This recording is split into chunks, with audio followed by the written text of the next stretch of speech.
full day of public visitation at the Capitol Rotunda, where President Jimmy Carter lies in state. His funeral is tomorrow morning at the National Cathedral in Washington. ABC's Perry Russum is on Capitol Hill with more on what to expect. The final hours of public visitation at the Capitol Rotunda, where President Jimmy Carter lies in state.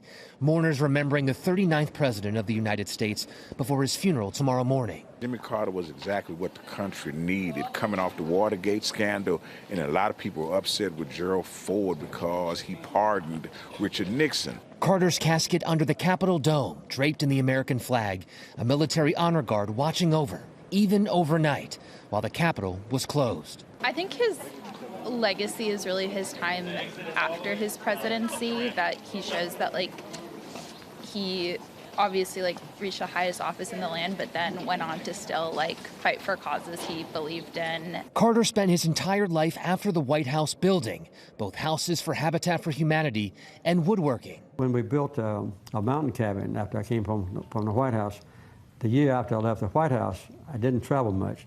So I made all the furniture for the entire house. His ceremonial final trip to Washington ending tomorrow at the National Cathedral, where his life and legacy will be celebrated, for the country to say goodbye. Just so impressed with him, the way he carried himself and how he served our country. After Carter's funeral tomorrow in D.C., there will be another one in Georgia for his family. He'll be buried outside of his home in Plains next to his late wife, Rosalind. Perry Russum, ABC News, Capitol Hill.